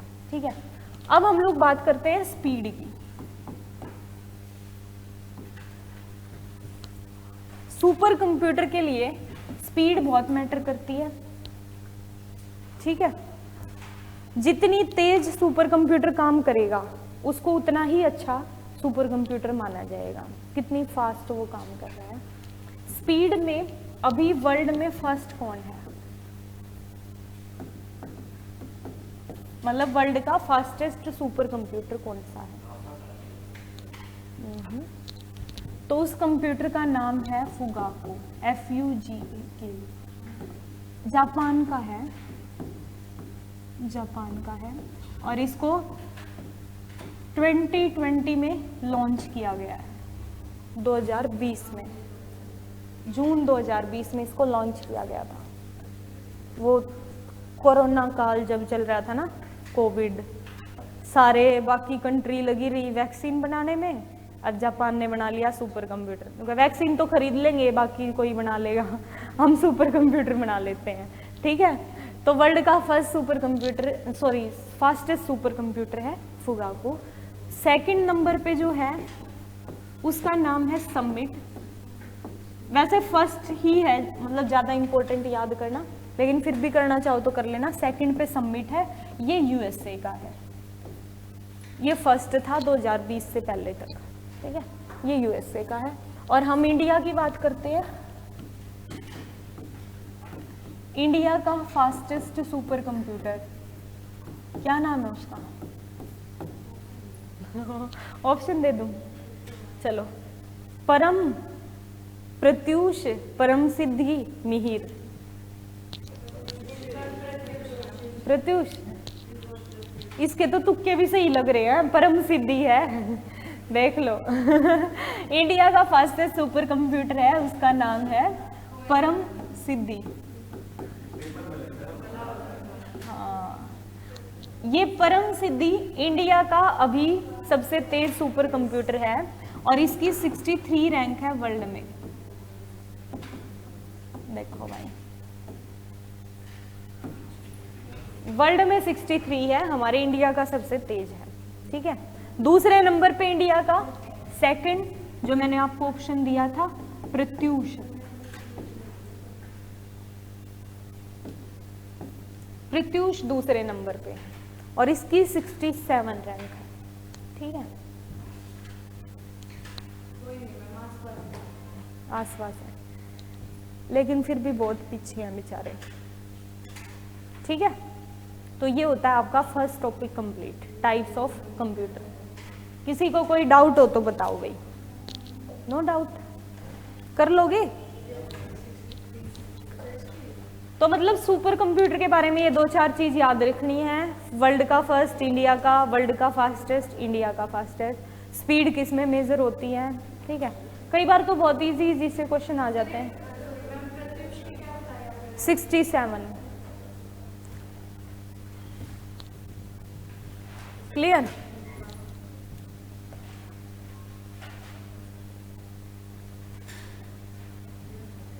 अब आते हैं सेकंड टॉपिक पे, जो कि है आपका हिस्ट्री ऑफ कंप्यूटर।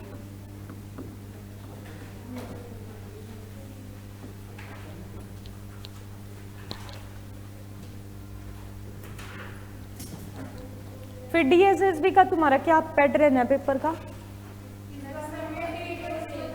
एक बताओ, एक।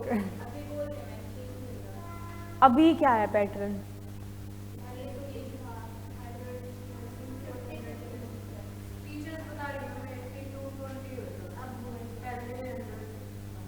पहले 100 कॉमन 100 नर्सिंग, अब क्या होगा? 80 नर्सिंग 20 कॉमन। ओके, तो कॉमन में यही आता होगा, मैथ्स, रीजनिंग, इंग्लिश, हिंदी भी आती है। डीएसएसबी में तो आती है। डीएसएसबी में आएगा कंप्यूटर?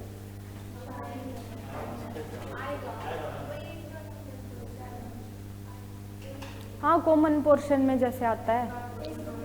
यहाँ पे पीजीआई का तो फिक्स है, 10 नंबर का आता है यहाँ पे तो कंप्यूटर, मतलब पीजीआई का तो फिक्स पैटर्न। कोई नहीं, 10 नंबर तो फ्री के हैं तुम्हारे, ऐसा कुछ मुश्किल नहीं है। अगर तुम पीजीआई का देते हो 10 में से 9 तो ले ही सकते हो इजीली। पिछली बार का पेपर देखा है कभी पीजीआई का? नहीं देखा है, देख लेना, बहुत इजी आया था उसमें कंप्यूटर। पीजीआई का बता रही हूँ।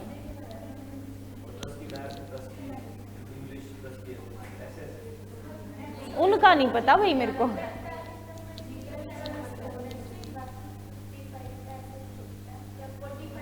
इसमें तो हरियाणा जी के भी आती होगी ना। हाँ, इसमें सब्जेक्ट कम आता है, सब्जेक्ट स्पेसिफिक कम होता है। चलो करें आगे। हिस्ट्री ऑफ कंप्यूटर मतलब हमारे कंप्यूटर का इतिहास, किसने कब क्या बनाया। हमारे कंप्यूटर की जो हिस्ट्री है वो स्टार्ट होती है एक डिवाइस के साथ जिसका नाम है अबेकस। क्या है अबेकस?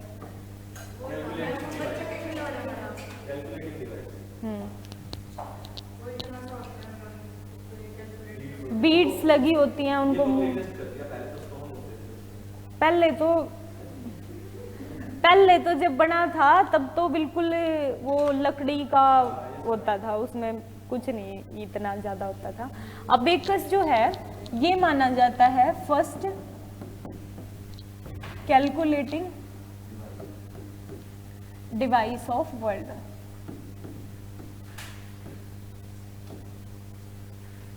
दुनिया का पहला calculating device.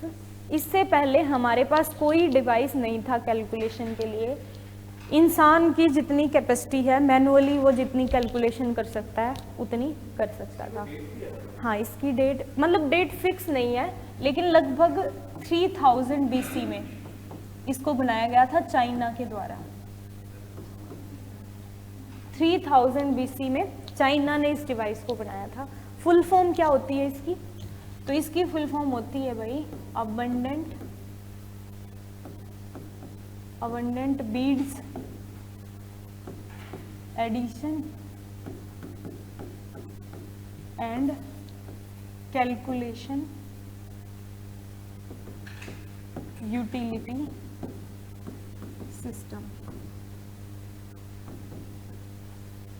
Abundant beads addition and calculation utility system, ये होती है अबेकस की फुल फॉर्म। बस इतना ही याद रखना है, इससे ज़्यादा मतलब चक्कर में नहीं पड़ना क्या था क्या था। फर्स्ट कैलकुलेटिंग डिवाइस काम सिर्फ कैलकुलेशन का ही करता था, और कैलकुलेशन भी क्या सारी कैलकुलेशन करता था? नहीं करता था।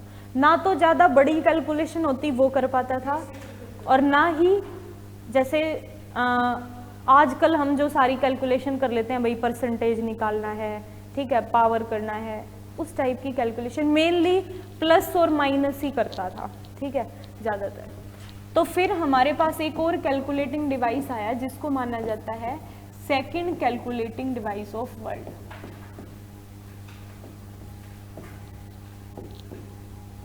वर्ल्ड का सेकंड कैलकुलेटिंग डिवाइस और उस डिवाइस का नाम है नेपियर बोन।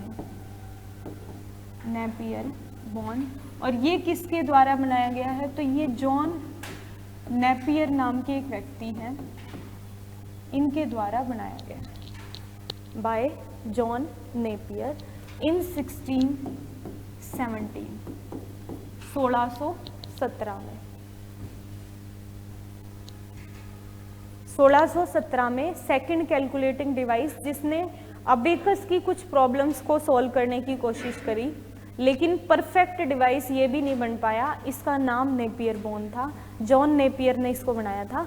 तो जॉन नेपियर ने अपना जो सेकंड नेम है वो ऐड किया और साथ में बोन वर्ड का यूज़ किया। बोन का यूज़ क्यों किया? क्योंकि इस डिवाइस को बनाने के लिए ही जो एनिमल्स की बोन्स होती हैं उनका यूज़ किया जाता था, इसलिए इसके नाम में बोन आता है। फिर आया एक और कैलकुलेटिंग डिवाइस जिसको बोला जाता है पास्के लाइन। पास्के लाइन। और ये किसके द्वारा बनाया गया? तो ये जो है ब्लेज पास्कल। ब्लेज पास्कल के द्वारा इस डिवाइस को बनाया गया इन 1642 1642 में।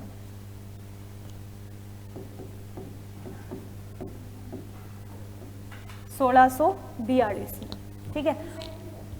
ये सेकंड है नेपियर बोन, लेकिन ये थर्ड नहीं है। बीच में और भी बहुत सारे डिवाइस आए। इसको याद क्यों रखना है? क्योंकि ये आपका आइडियल कैलकुलेटिंग डिवाइस माना गया, ठीक है। मतलब ये माना जाता है कि इवन आज भी जो हम कैलकुलेटर यूज करते हैं वो पास्के लाइन पर ही बेस है। कुछ ऐसे ही तरीके से पास्के लाइन काम करता था। तो ब्लेज पास्कल ने इसको बनाया था 1642 में, ठीक है। और ये आइडियल डिवाइस माना गया, मतलब जिस डिवाइस की रिक्वायरमेंट थी वो ये है, जिसमें आप किसी भी टाइप की कैलकुलेशन कर सकते हो, कितनी भी बड़ी कर सकते हो। क्लियर? इनमें से कोई भी कंप्यूटर नहीं है, ये याद रखना है। तीनों कैलकुलेटिंग डिवाइस हैं। First abacus, second Napier bone और उसके बाद पास्कल लाइन। अब आ जाते हैं नेक्स्ट पार्ट। कैलकुलेटिंग डिवाइस क्यों पढ़ रहे हैं आपको पता ही है क्यों? और कंप्यूट से ही हमारा कंप्यूटर आया है। कैलकुलेटिंग डिवाइस से ही आगे कंप्यूटर की डेवलपमेंट की गई है। फिर आता है हमारे पास एक नाम चार्ल्स बेबेज का। चार्ल्स बेबेज कौन था? Father of computer. तो फादर ऑफ कंप्यूटर हैं आपके चार्ल्स बेबेज। कौन थे वैसे ये? कहाँ के थे? फादर ऑफ कंप्यूटर थे। कहाँ के थे?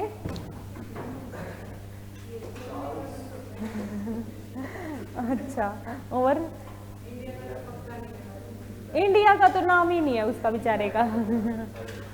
देखो, चार्ल्स बेबेज ब्रिटेन के थे और ये मैथमेटिशियन थे। कंप्यूटर से इनका कोई लेना देना नहीं था। मैथ्स के फील्ड में ये काम करते थे, रिसर्च करते थे, पीएचडी वगैरह, मतलब रिसर्च का काम था इनका।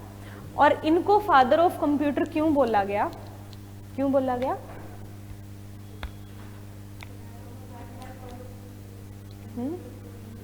कंप्यूटर नहीं बनाया इन्होंने, कंप्यूटर का इन्वेंशन नहीं किया। इन्होंने दो डिवाइस बनाए। एक डिवाइस का नाम है डिफरेंस इंजन। Difference engine. और दूसरे डिवाइस का नाम है analytical engine. Analytical engine. Difference engine और एनालिटिकल इंजन। भाई ऑनलाइन स्टूडेंट्स गायब तो नहीं हो गए हैं? बोर तो नहीं हो गए हो? कमेंट करके बता दो, समझ आ रहा है? चलो, जल्दी आ गया रिप्लाई, नो मैम, मतलब बोर नहीं हुए हैं। तो डिफरेंस इंजन और, मतलब मैं तो यही कहूंगी बोर नहीं हुए हैं, नो मैम है। तो अब पता नहीं उन्होंने क्यों लिखा है। देखो, डिफरेंस इंजन और एनालिटिकल इंजन दो डिवाइस, दोनों किसने बनाए? चार्ल्स बेबेज ने। ये बनाया था 1822 में, 1822 में, और ये बनाया था 1833 में, 1833 में। अब ये डिवाइस क्या थे, किस काम के लिए होते थे? तो पहली चीज तो ये दोनों ही आपके मैथमेटिकल डिवाइस थे। अब वो बेचारा है ही मैथमेटिशियन, तो डिवाइस भी मैथमेटिकली ही बनाएगा। लेकिन ये दोनों डिवाइस जिस प्रिंसिपल पर काम करते थे, वो प्रिंसिपल कौन सा था? वो प्रिंसिपल हमारे कंप्यूटर वाला था IPO, जो हमने पढ़ा, इनपुट प्रोसेस आउटपुट। मतलब इसी तरीके से ये दोनों डिवाइस काम करते थे इनपुट प्रोसेस आउटपुट पे, जैसे हमारा कंप्यूटर करता है।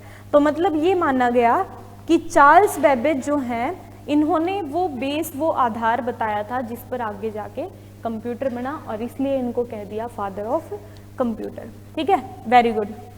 सीनू रानी, चंचल, शिवांगी, प्रियंका, ये वो बच्चे हैं भाई जो पढ़ रहे हैं, देख लो 2 घंटे से लगातार। और क्या, ये भी तो लगाते होंगे सारी क्लासेस। घर पे बीच में चाय पानी पी लेते हैं, सो जाते हैं, बोरिंग क्लास आए जब। सही है, लेकिन है ना, जो बात ऑफलाइन में है वो ऑनलाइन में नहीं है। बेशक हम कितने ही डिजिटल हो जाए, जो ऑफलाइन जो पढ़ने में जो बात है वो ऑनलाइन में नहीं है। ठीक है सही कह रहे हो। और जो बात लाइब्रेरी में पढ़ने में है वो घर में नहीं है, तुम याद रखना इस चीज को। जब मतलब ये हो गई, तुम्हारी कोचिंग हो जाए, पेपर आने वाला है, तो तुम एक दिन घर पे पढ़ के देखना और एक दिन लाइब्रेरी में पढ़ के देखना। घर पे तुम 4 घंटे में जितना पढ़ते हो, लाइब्रेरी में 2-2.5 घंटे में उतना पढ़ा जाता है। तो हो सके तो कोशिश करना लाइब्रेरी ज्वाइन करना, दिन के 5-7 घंटे लाइब्रेरी में पढ़ के। ये नहीं कर पाएगा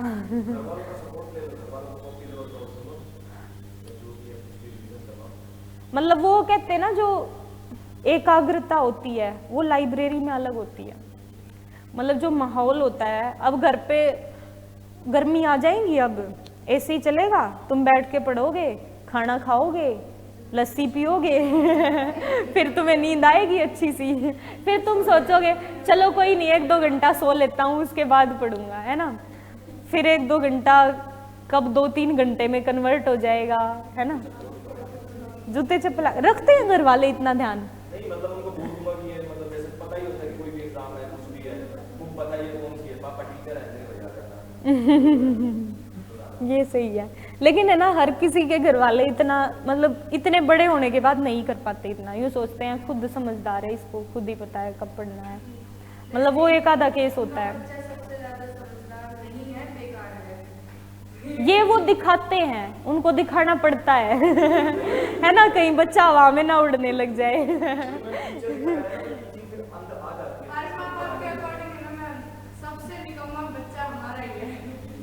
उनके मन में वो बात नहीं है, वो दिखाते हैं, वो दूसरों के आगे थोड़ी ना यूं कहते हैं हमारा बच्चा निकम्मा, वो तुम्हारे आगे कहते हैं ताकि तुम ज्यादा हवा में ना उड़ो। नहीं, मन से तो हर किसी को अपना ही बच्चा अच्छा लगता है। कहते ना, बीवी दूसरे की, गाड़ी बच्चे अपने अच्छे लगते हैं सुनी है तुमने ये कहावत कभी तो आज सुन लो, ये मतलब सच्चाई होती है। गाड़ी चाहे किसी की कितनी ही खटारा हो यूं कहेंगे नहीं हमारी गाड़ी जैसे चलती है पड़ोसी की नहीं चलती, आज लेके गए थे मजा नहीं आया चलाने में। तो वही बच्चे को मन से तो सब माँ बाप अच्छा ही मानते हैं, लेकिन वो वही उनको ये पता है हैंडल कैसे करना है उसको। ज़्यादा हवा में उड़ा दिया तो फिर वो ज़मीन पे नहीं आएगा। तो आ जाते हैं चार्ल्स बेबेज पे। इन्होंने वो प्रिंसिपल बताया IPO, इनपुट प्रोसेस आउटपुट, जिस पे हमारा कंप्यूटर काम करता है, इसलिए इनको बोल दिया फादर ऑफ कंप्यूटर। और एक छोटी सी चीज मैं यहाँ पे बता रही हूँ, HSSC पॉइंट ऑफ व्यू से specially, father of modern computer.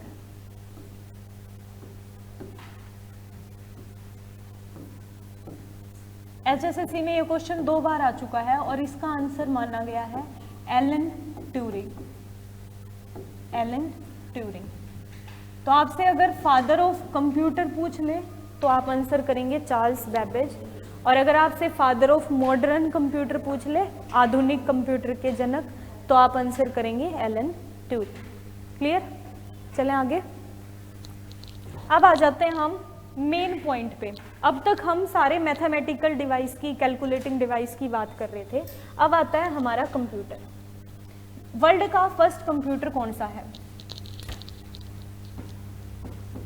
First computer of world, सुना है कभी? वर्ल्ड का फर्स्ट कंप्यूटर, उस कंप्यूटर का नाम है ENIAC, ENIAC। बहुत बार आता है क्वेश्चन भी पेपर में। ENIAC जो है ये वर्ल्ड का फर्स्ट कंप्यूटर माना जाता है। इसकी फुल फॉर्म है electronic numerical integrator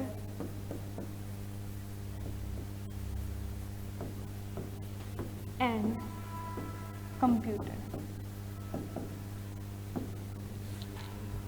electronic numerical integrator and computer, ENIAC की फुल फॉर्म है। और ये वर्ल्ड का फर्स्ट कंप्यूटर है जिसको 1946 में बनाया किसने था? तो एक तो है जिनका नाम है जॉन मशली और दूसरे हैं जिनका नाम है JP एकर्ट, MAUCHLY, मछली बोला जाता है इसको। मछली याद कर लियो तुम, याद आ जाएगा पेपर में, है ना। जॉन मछली और J प्रेस्पर एकर्ट, JP एकर्ट मतलब, इन दोनों ने इस कंप्यूटर को बनाया था ENIAC को 1946 में। अब एक चीज बताओ तुम, पर्सनल कंप्यूटर और कमर्शियल कंप्यूटर क्या दोनों अलग अलग है? क्या डिफरेंस है? यूज करने का पर्पस है। अगर हम किसी कंप्यूटर को बिजनेस पर्पस के लिए यूज कर रहे हैं तो हम उसको कमर्शियल कंप्यूटर कहेंगे। पर्सनल यूज के लिए कर रहे हैं तो पर्सनल कंप्यूटर। अब डिफरेंस भी होगा दोनों में। कमर्शियल कंप्यूटर में हमें स्टोरेज कैपेसिटी ज़्यादा चाहिए होगी, पर्सनल के कंपैरिजन में उसकी स्पीड ज़्यादा चाहिए होगी हमें। तो ये जो कंप्यूटर था ENIAC, ये आपका पर्सनल कंप्यूटर था। आपसे कोई क्वेश्चन पूछ ले कि वर्ल्ड का फर्स्ट कमर्शियल कंप्यूटर कौन सा था भाई, तो वर्ल्ड का फर्स्ट कमर्शियल कंप्यूटर का नाम है यूनिवैक, UNIVAC। और ये जो क्वेश्चन है ना, ये HSSC का जो पिछली बार तुम्हारा नर्सिंग का पेपर हुआ था उसमें आया था कि वर्ल्ड का फर्स्ट कमर्शियल कंप्यूटर कौन सा है, तो वो यूनिवैक है। और इसकी फुल फॉर्म होती है universal automatic computer. Universal automatic computer UNIVAC की फुल फॉर्म है, ठीक है। और ये कब बनाया था? तो ये 1952 में बनाया था। किसने बनाया था? इसमें आपका काम कम हो जाएगा, यही सेम लोग हैं जिन्होंने बनाया। जॉन मछली और J प्रेस्पर एकर्ट ने ही यूनिवैक बनाया था और इन्होंने ही ENIAC बनाया था, ठीक है। Universal automatic computer full form है, फर्स्ट कमर्शियल कंप्यूटर है, 1952 में इसको बनाया है। फर्स्ट पर्सनल कंप्यूटर ENIAC है, electronic numerical integrator and computer full form है और इसको 1946 में बनाया गया। अब आ जाते हैं इंडिया पे। फर्स्ट कंप्यूटर ऑफ इंडिया बताओ।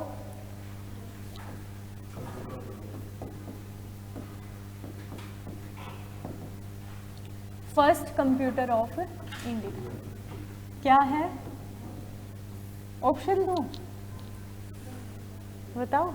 बताया था तुमने ये एक बार आज की क्लास में ही, सिद्धार्थ।